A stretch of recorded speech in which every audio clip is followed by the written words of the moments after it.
उसमें उनको बड़ा दुख होता है, मेरी धर्मपत्नी को। नहीं, नहीं होना चाहिए। तो इससे फिर मुझे भी दुख होता है। अब नतीजन ये बात मेरे माता पिता को पता लगी, तो अब उन्होंने पैसा लेना बंद कर दिया मेरे से और दुखी रहते हैं। नहीं, नहीं, नहीं बच्चा, नहीं उनके पैर छू, नहीं उनको, नहीं, नहीं, नहीं, आप उनको बहुत धन्यवाद, आप अपने माँ बाप के प्रति इतने दयालु हृदय हैं, उत्साह। आप देखो उन्होंने मुझे इस काबिल बनाया। आज मैं भारतीय वायुसेना में सेवक हूँ। राधा वल्लभ श्री हरिवंश महाराज जी, महाराज जी ये प्रश्न हम इसलिए कर रहे हैं, काफियों का ये प्रश्न है। आज के वैवाहिक जीवन में दो पहलुओं में से एक माता पिता, दूसरी धर्म पत्नी, दोनों को साथ साथ लेकर भजन करना सुसाध्य नहीं हो पा रहा महाराज जी। मन की स्थिरता बार बार टूट जाती है। बड़ा कठिन विषय है बच्चा, बढ़िया बात है, क्योंकि आजकल के जो बच्चियां हैं और बच्चे हैं वो बॉयफ्रेंड और गर्लफ्रेंड की बीमारी से बीमार आए हैं, साफ बातें हैं। अब व्यभिचार प्रवृत्ति से युक्त होते हैं। अब उनको बड़े बूढ़ों के आगे झुकना, उनकी सेवा करना उनको पसंद नहीं आता। उनको ये पसंद आता है कि हमारा दूल्हा होटल से भोजन लावे, हम खावें और मनमानी आचरण करें। उनको बड़े बूढ़ों की सेवा करें। उनको ये सत्संग अच्छा नहीं लगेगा। तो ये तो आपके भाग्य हैं कि आप यहाँ पूछने आए हो। नहीं, आज के नए बच्चे और नए बच्चियां, ये जो गर्लफ्रेंड बॉयफ्रेंड और लिव इन रिलेशन ये जो चल रहा है ना, ये बुद्धि को भ्रष्ट करने वाला है। गंदे आचरणों से बुद्धि भ्रष्ट होती है, और जिसकी बुद्धि भ्रष्ट होती है वो बड़े बूढ़ों की आराधना नहीं करता। पक्का समझ लेना। उसके लिए बड़े बूढ़े ऐसे कबाड़ की तरह दिखाई देते हैं कि ये बोझा है हमारे लिए, मरे जल्दी तो हम। पर बच्चा, तुम्हारी बुद्धि कहीं ना कहीं शुद्ध है, तो आप अपने माता पिता का त्याग मत करना।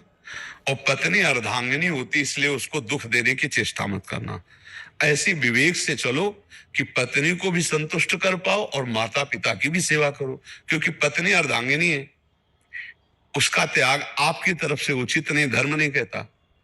और पत्नी के बस में होकर माता पिता की त्याग वृत्ति करना या कटुवचन बोलना या पिटाई करना या इस तरह के आचरण करना तुम्हें नरक ले जाएगी दोनों को।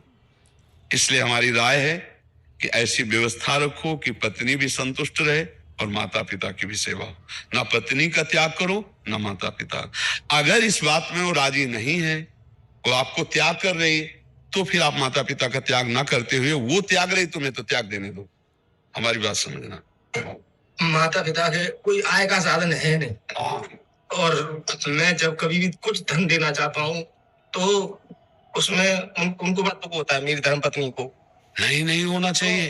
तो इससे फिर मुझे भी दुख होता है। अब नतीजन ये बात मेरे माता पिता को पता लगी, तो अब उन्होंने पैसा लेना बंद कर दिया मेरे से और दुखी रहते हैं। नहीं, नहीं, नहीं बच्चा, नहीं उनके पैर छू, नहीं उनको, नहीं, नहीं, नहीं, आप उनको बहुत धन्यवाद, आप अपने माँ बाप के प्रति इतने दयालु हृदय हैं, उत्साह। आप देखो, उन्होंने मुझे इस काबिल बनाया। आज मैं भारतीय वायुसेना में सेवक हूँ। हाँ बिल्कुल, लेकिन आपको पत्नी को थोड़ा विवेकवान होकर समझाना पड़ेगा। उससे नफरत मत करना। नहीं, उसको, हाँ, उसको भी प्यार करो। अपने माता पिता के पास अर्थ पहुंचाओ और उनके पैर छू के कहो कि हमारा रोम रोम, एक एक बूंद खून आपकी सेवा के लिए। आप अगर नकारेंगे तो ठीक नहीं रहेगा कि देखो तुम्हारी पत्नी भी ना नाराज हो और तुम्हारे माता पिता की सेवा बने। इसके लिए थोड़ी बेईमानी करो अपनी पेमेंट से। यद्यपि वो ईमानदारी है कि जैसे पत्नी का अधिकार आपके धन पर है, ऐसे माता पिता का भी अधिकार, क्योंकि माता पिता के संयोग से शरीर पुष्ट हुआ है और पत्नी उसी शरीर का भोग कर रही, तो माता पिता का अधिकार प्रथम है। तो हम बेईमानी इसलिए कह रहे कि झगड़ा ना हो, लेकिन परस्पर छोड़ा इतना अनुशासन तो होना चाहिए। वो ये नहीं समझती कि माँ बाप ने पैदा किया, इसका अधिकार है माता पिता की सेवा करना। अब तुम जो पूरी पेमेंट पाते हो केवल पत्नी को ही दे दो, ये अधर्म है। हमारे माता पिता यदि और भाई सब सुविधा सेवा कर रहे हो तो भी कर्तव्य बनता है कि भाई 10-5 हजार जाके चरणों में रखे पे, यही तो कर्तव्य कर्म। तो इसको संभालो आप भाई, इसको आप ही संभाल सकते हो।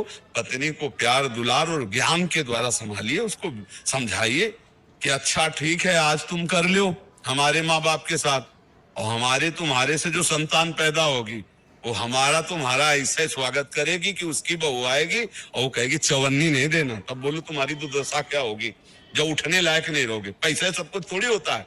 माता पिता की एक अवस्था आती कि उठने लायक नहीं होते, वृद्ध शरीर, उस समय सेवा की आवश्यकता होती।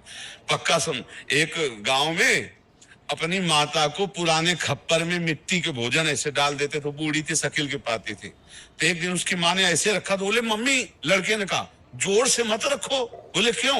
बोले टूट जाएगा। अरे बोले टूट जाएगा तो क्या? बोले नहीं मम्मी, ये आपके लिए हमें रखना है, जो दादी को पवाती हो ना इसी में आपको हम देंगे। समझ रहे हो ना, तुम्हारे आचरण तुम्हारे बच्चों के संस्कार बनेंगे, तुम्हारे वैसे ही भोगने पड़ेंगे। तो अपनी पत्नी को प्यार में बहुत ताकत है, प्यार से सुधार लो, विवेक से सुधार लो, पर माता पिता की सेवा न छोड़ना, ठीक है? हाँ, इसका मतलब नहीं समझना, निगेटिव मत ले जाना। कल हमारे बच्चे होंगे, अगर हमारे साथ ऐसा व्यवहार करें तो क्या उचित रहेगा? तो हम भी तो किन्हीं के बच्चे, उनकी सेवा करनी चाहिए। ये आजकल सबसे बड़ी समस्या हो रही कि नवीन बच्चे माता पिता की सेवा नहीं करना चाहते, बहुएं सास ससुर की सेवा नहीं। बड़ी दुर्दशा है बूढ़ों की। ये आधुनिक पढ़ाई लिखाई बहुत है बुद्धि भ्रष्ट किए, नशा करने लगे नए नए बच्चे, बूढ़े वालों को मारते हैं, उनकी सेवा नहीं करते। आप तो धन्यवाद है कि आप अपने माता पिता की सेवा के लिए सोच रहे हो। हम बार बार ये बातें